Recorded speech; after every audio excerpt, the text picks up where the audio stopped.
Hello everyone, hope you are doing well. Welcome to another chess analysis video. Today we are going to look at an amazing game between Oluka Robert and Methu Joseph. This game was played during the final round of the Kenya National Chess Championship 2024. Prior to this game, Oluka Robert was leading the tournament with 7 points, having won 6 games and securing draws in 2 games, while Methu had 6.5 points, having won 5 games and securing draws in 3 games. Now this game was very important because it meant that if Oluka Robert won this game, he could have won the tournament, and if Methu Joseph would have won this game, it meant that he could have gone to playoffs with other opponents who had 6.5 points as him. Since Oluka Robert was the only one leading the tournament at this particular point with 7 points, it meant that if he won this game, he could have won the tournament. So without much further ado, let's dive into the game. The game begins with e4, c5, the Sicilian defense, knight to f3, and then g6, entering into the hyper-accelerated dragon. In this position, White decided to play in the sideline c3 instead of going for the main line d4. Bishop g7 was played by black, and then d4 by white, kind of controlling the center. After pawn takes, black played straight away d5, while white opted to push the pawn forward to e5, kind of clamping white position and black's position and taking up more space. Knight to c6 was played by black, and immediately Robert went for bishop to b5, pinning the knight, and black responded bishop to g4. Knight bd2 was played by white, kind of protecting the knight, and e6 was played by black. Castles by white, and then knight to e7. h3 was played by white, pushing, or rather kicking, the bishop out of the g4 square, but black opted to capture the knight, and it's here where the game starts being interesting, because the normal, or rather the natural move, is to recapture the bishop using the knight, but instead Robert opted to recapture with the queen. For me, it was kind of interesting because having played a game with Robert, he usually likes to bring, especially when someone has fianchettoed his bishop, kind of making it easy to create plans or trying to create winning strategies with such position. I think that's the reason why he went for picking with the queen instead of the knight, or rather he might have had other plans like rerouting the knight to more other favorable square. But during the game, he captured with the queen, and then castles by black. Knight to b3 was played by white, and then queen to b6, attacking the bishop. So the bishop captured the knight on c6, and the knight recaptured back, and then obviously the natural move, bishop to e3, protecting the pawn. Here black opted to go for an exchange. This wasn't really necessary. The computer was suggesting a move like rook a to c8 in this position, but this exchange doesn't really achieve much, and that's why I think Robert decided to ignore the exchange and went straight away and played knight to c5. Now this pawn might appear hanging, but if white could have played well, he could have managed to win this pawn fairly and squarely, but there were some disadvantages of going for this pawn, because first of all, there was this infiltration of the knight, and things like this would have been quite not so favorable for black, because first of all, he will be defending nearly most of his game, and if he makes a mistake during that defense, it will have costed him a lot. So for this reason, I think he didn't go for the pawn during the game, but instead opted to retreat the queen to its home square d8. Then white responded by kicking the knight, by playing pawn b4, and black responded by the counter-attack move by pushing the pawn to b6. Knight fell back to b3, and then black played knight to c4. Queen to g4 was played, and then immediately f5 was played, attacking the queen, and the queen had to fall back. Knight captures on e3 was played by black, and immediately white played queen captured on e3. Now it's important to note that in this position also white had the possibility of kind of capturing with the pawn and opening up this file, but this will later lead to a weak pawn on e3, which could easily have become a target. So I think that's the reason why Oluka didn't want to go for picking up the knight with the pawn, but instead opted to pick it with the queen. So the game continues, right? Rook to c8, kind of trying to control the c file, and same was done by white. Queen to d7 was played, kind of trying to infiltrate the white's queen side, because he saw that these two pawns were disconnected and they were kind of on their own, and they could have easily been a target. So Oluka Robert continued with his attack, because I think he knew that sooner or later he will go for this weak pawn on e6. So he decided that let me stick to my game plan, and try not to mess things up. So rook to c4 was played by black, kind of taking the outpost and preparing something like doubling the rooks, attacking this pawn since it was undefended. So immediately white went for the exchange because he didn't want to lose the pawn, and here Oluka played the best move, which was knight to f4, kind of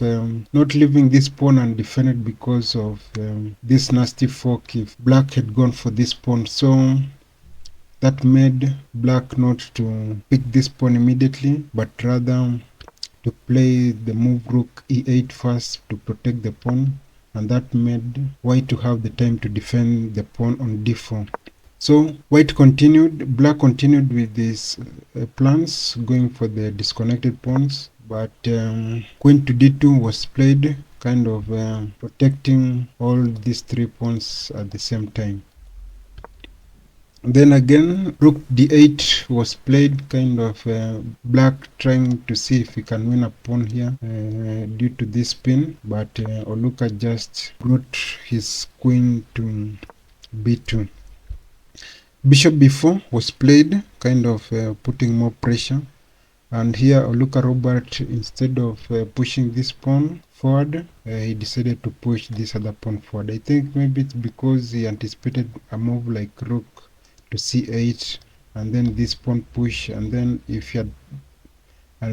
this pawn will easily become undefended, and it could have been easily lost. So he opted to push the pawn forward during the game, and bishop a3 was played by black, attacking the queen, and the queen simply went to c3, kind of indirectly defending this pawn, because if black goes for this pawn, the rook will be hanging.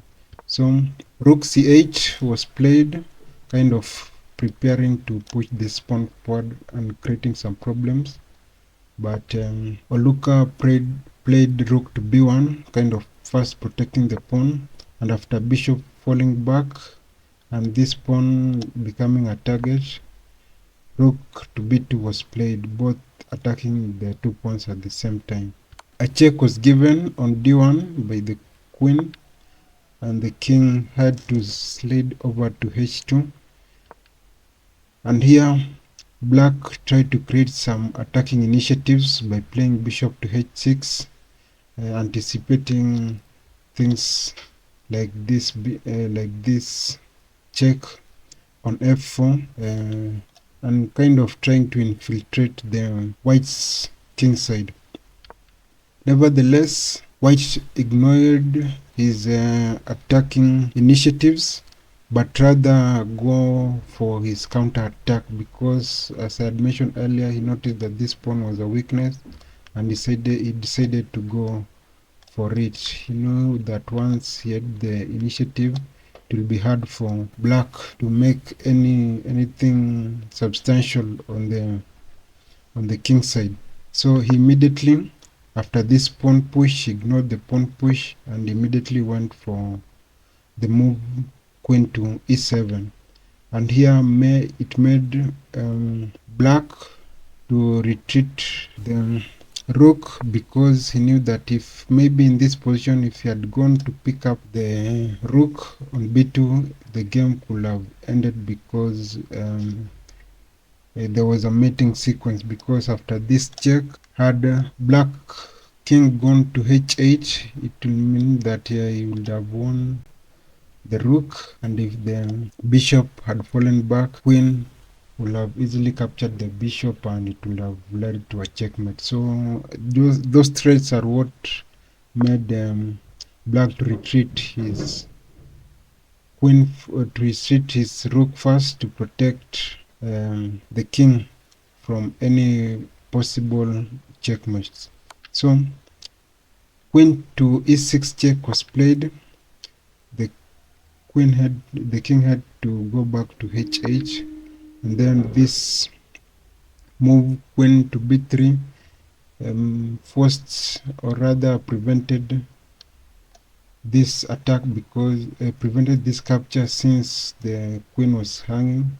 So instead, black went for the pawn on f2, and this made it possible for white to capture the pawn that was now undefended on c3, hence making him to win a pawn. So in this position, black played rook to c8, and white responded with an inaccurate move, knight to e2. So according to the engine, the best response for this position was to bring the knight to d5, and kind of taking cool of everything, because the knight will have defended the f4 from this check. Hence, even if black had brought his rook down to c1, still there were no substantial threats, because after the check, the king would have simply gone to g3, and there was no checkmating threats on the horizon. So, but nevertheless, after the move knight to e2, now black had the opportunity to capture or to win a pawn, and here immediately white went for a queen exchange. Now in this position, a queen exchange will have been quite advantageous for white, because first of all, is a pawn up, and positional wise, he could have gotten rid of the black's queen, which was kind of the main attacking piece in this position. Hence, things would have been much better. So black didn't want to go for the queen trade. Instead, he dropped his queen back, or he dropped his queen to f1. And here is when Oluka Robert continued with his initiative of kind of trying to cause some trouble to the white's king that is happily sitting on h8. So black went for queen to a1, attacking the rook, but Oluka ignored the attack and immediately went for the check on f6. After the move, after the block by the bishop, he slid over to e6. Now here it's important to note that you can't pick this rook, because this check will have resulted to a checkmate, because if you pick the rook, I give you a check. If you block with the bishop, again I pick up the bishop with a checkmate. So this rook was defended indirectly, so it can't be picked. So that's why, again, like previously, he had to drop, or rather to bring his rook back to f8, and that made, or gave the white the possibility of getting away from the attack by the queen. So black still continued with this attack, kind of attacking both the two pieces, and a simple queen to c4 made things under control, since now the rook was defended and the rook was defending the knight, and at the same point also the queen was defending the knight, so things were kind of under control. So here black played an inaccurate move. I really didn't understand why he made this pawn push, because it was kind of an inaccurate initiative, or rather a miscalculation, because yes, it could open the f file, but it didn't achieve much, because after the pawn push, white responded appropriately by bringing the rook, by bringing the knight on g1, and then after pushing it again, the pawn was captured. And then after the bishop to h6, kind of preparing for a check on f4, this move queen to e2 neutralized everything, because once again the knight was not hanging, and even if you gave a check, it could have easily been blocked. So for me, that was a miscalculation. The double pawn push, it didn't result too much. I'm not sure why he went for the double pawn push. Yes, it opened the f file, but nothing substantial came out of it, because white responded appropriately. So you see now, since there was no more initiative, now black had to kind of try to look for other plans, and that was kind of bad initiatives by the double pawn push from black. Nevertheless, the game continued. Now Oluka started pushing his pawn forward, and after the check being blocked, here again black responded with not the best move, by bringing the bishop to d6. As you'll notice, this move, bishop to d6 by black, was again kind of not planned, or rather it didn't have any more initiative. It didn't have much initiative, because it will be attacked and it will have gone to the best square that it will have been.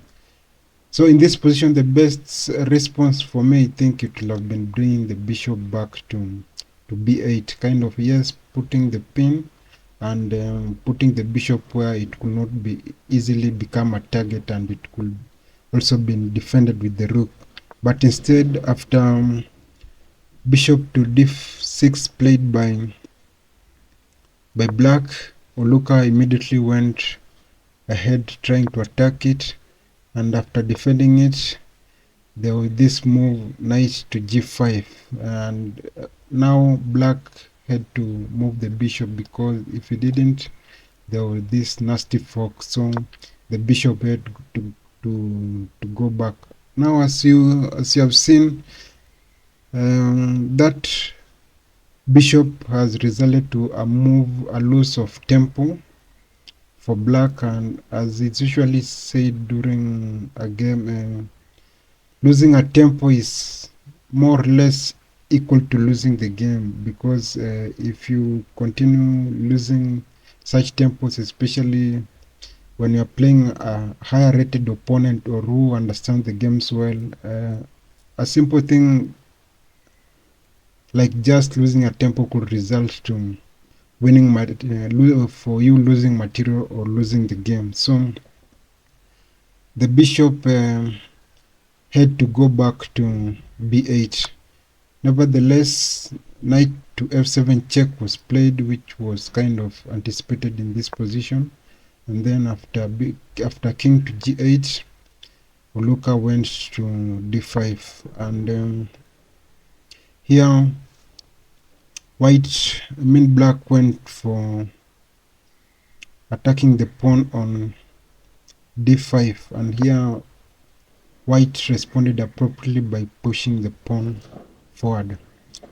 Now, it is important to note that in this position, Both the two opponents were running out of time, even though they had an increment on their clock, but they had to play accurately, and things were getting hotter, and they had to make accurate moves with the little time that they had.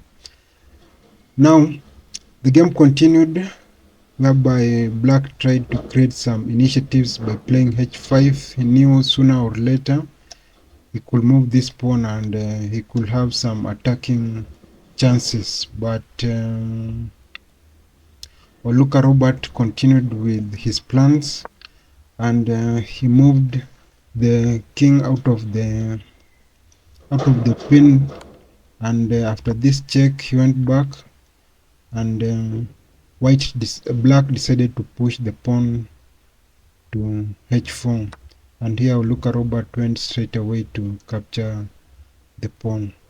I'm not sure why in this position also Methu still pushed the pawn forward, but in my opinion, I think he later anticipated that this file will open up, or rather it will clamp.